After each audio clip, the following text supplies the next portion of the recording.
हर किसी को यह समझ लेना चाहिए कि मन स्थिति ही परिस्थितियों की जन्मदात्री है।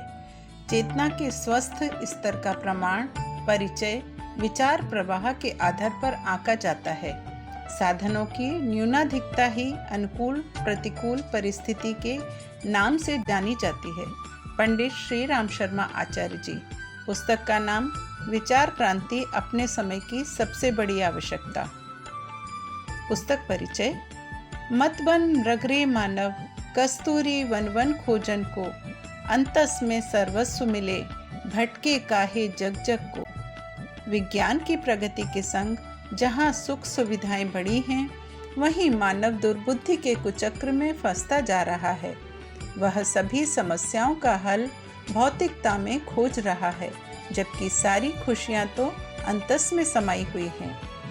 समान परिस्थितियों में रहकर कोई सफलता की उच्चतम सीढ़ियों पर है तो कोई दीनता के निकृष्ट स्तर पर। कोई साधन संपन्न है तो खुश नहीं।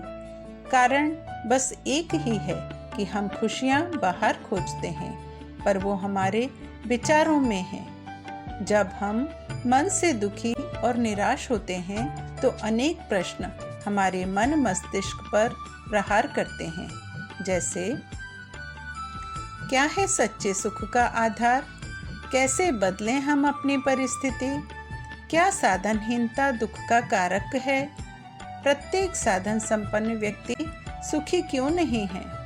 इन सभी प्रश्नों के उत्तर के साथ प्रस्तुत है यह लघु पुस्तक, जिसमें लेखक ने बड़े ही स्पष्ट शब्दों में बताया है कि सुखी होने का मार्ग क्या है।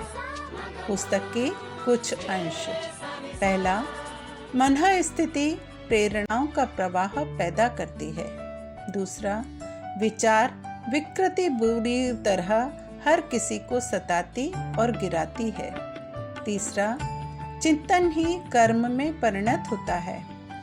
चौथा, विकृत चिंतन को निरस्त करने का काम ही संपन्न कर लिया जाए तो वह सब कुछ बदल जाएगा, जो मानवीय गौरव गरिमा के ना तो अनुरूप है और ना अनुकूल। पांचवा, मन स्थिति बदल जाने पर परिस्थितियों का बदल जाना सुनिश्चित है।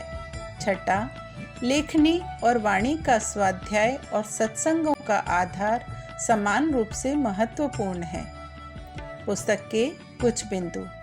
विडंबनाओं का स्रोत कहाँ है, कारगर उपचार कैसे हो, विचार क्रांति अनिवार्य है, महामानवों का अनुगमन करें।